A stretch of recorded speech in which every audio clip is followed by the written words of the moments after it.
In this episode of Home Theater Geeks, I describe a home theater I profiled on AVS Forum last year. And it's a real basshead's dream. So stick around. Podcasts you love. From people you trust. This is TWiT.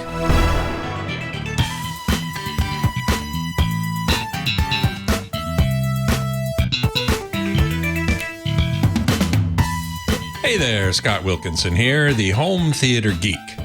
In this episode, I'm going to talk about a home theater that I profiled on AVS Forum last year. It was the August 2023 Home Theater of the Month. We're going to put a link in the show notes so you can go check out even more details than I tell you about here, but it's unique. The owner, Shelby Brannin, really loves bass, and he loves something in the home theater world called tactile transducers and motion actuators. So these are things that you install on your seat, and in the parts of the movie that are explosions or other low frequency rumbly stuff, it actually shakes the seat. And this is a level of immersion that some people really, really like. I'm not one of them. But it's really interesting to talk about because these people are quite fanatical about it. Now, he started by experimenting with what are called very near-field subwoofers. So these are subwoofers that you place right up next to your seat. And in the next graphic, we'll see his early experiment of 4 subwoofers and right where the seat is going to be, right behind where the seat is going to be, and also 2 motion actuators from a company called Croson and 2 tactile transducers from a company called Butt Kicker.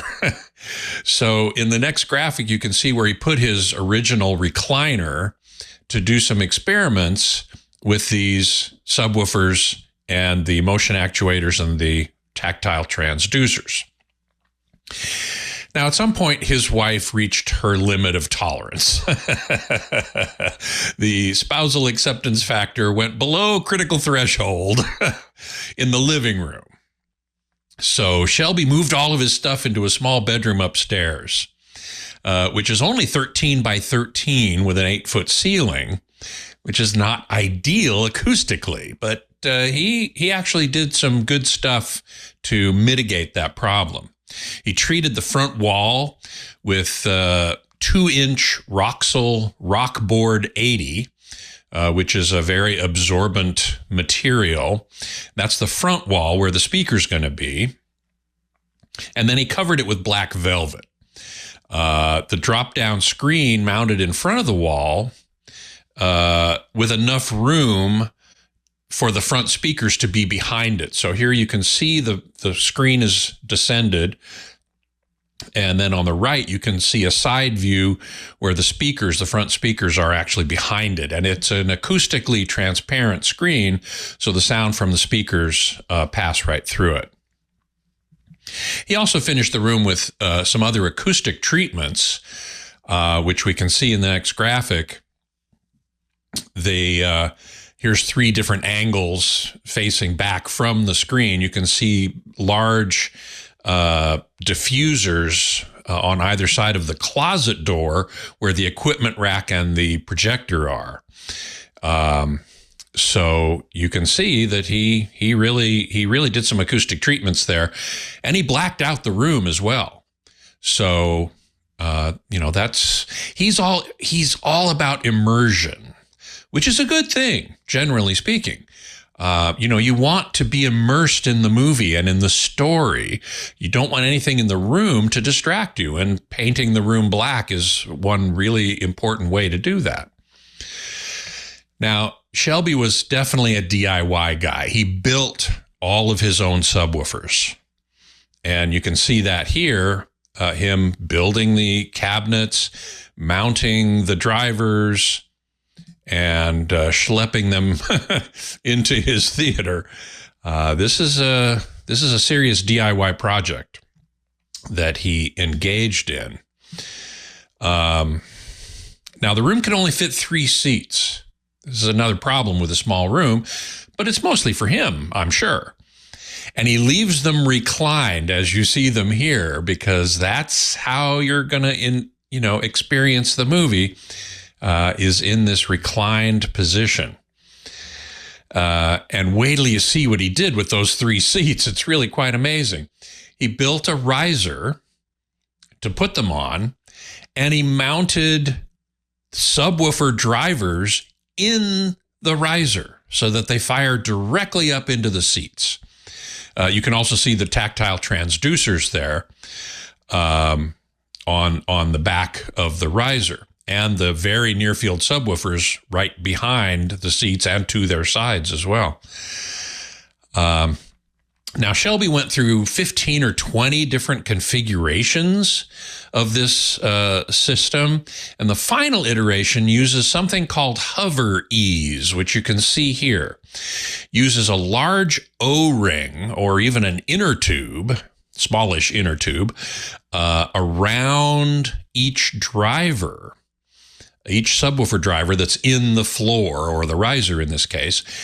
And he put a flat piece of wood on top of what you see here so that the O-rings form a sealed column of air from the subwoofer driver up to the seat, the bottom of the seat.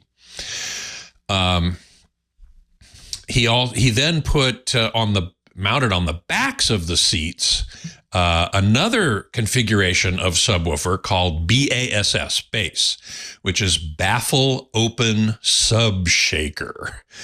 So the seats are being shaken from the bottom by the hover ease configuration, shaken on the back by the Boss subwoofer configuration.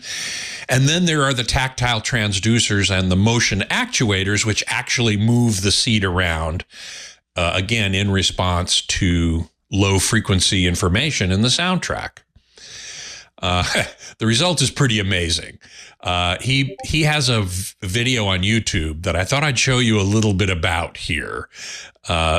This is, they're playing the Rhino Stampede scene from Jumanji, Welcome to the Jungle. Now look at those seats. I mean, if you're into total immersion, and Shelby clearly is, that really does it. I mean, you feel those rhinoceri stampeding as if you're in the middle of it. And that's the definition of immersion. So if you look at the seats there in particular, you can see that they are bouncing around something fierce. I'm a little surprised that remote you see is not fallen off the seat yet. But wow, that is really something. Of course, the rest of the system ain't bad either. He's got KEF Q series speakers for the front, center, left, and right, as well as the surrounds and the overheads. Here you can see the front speakers, which are KEF Q series. He's got an Epson Home Cinema 5040 UB projector, which is a great LCD projector. A Seymour AV Center Stage XD screen, which, as I said before, is acoustically transparent. A Denon AVR X6300H AV receiver, which I had for a while myself. It's a great receiver. And a Behringer iNuke power amp, in fact, several of them, to power all those subwoofers. And Butt Kicker provides its own amps for the tactile transducers.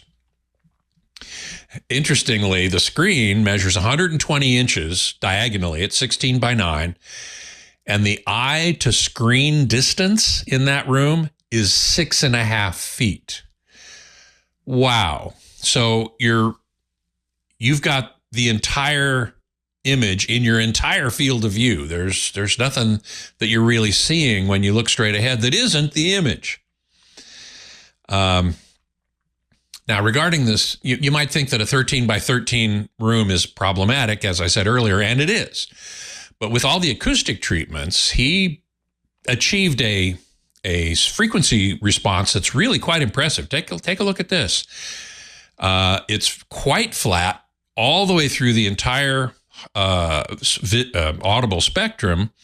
And the bass, of course, the subwoofer response is higher than the normal response because he loves his bass. So, but he did a great job, I think, with this. Now, I will say this is definitely not my type of theater.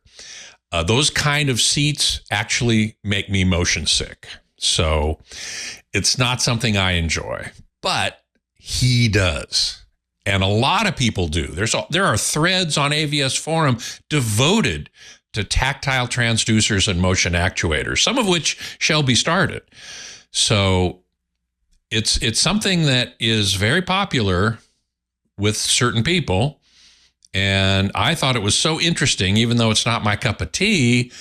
It shows Shelby's commitment to immersion and to bass and to feeling every moment of a movie.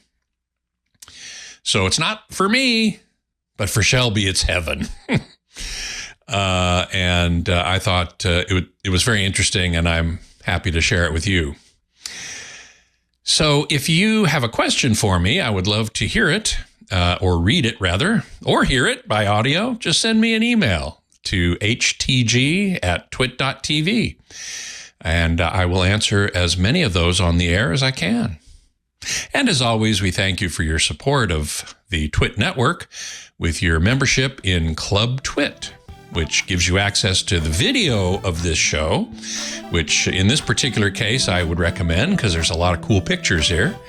And you can also come into the Discord channel and watch us make the show live. So until next time, geek out.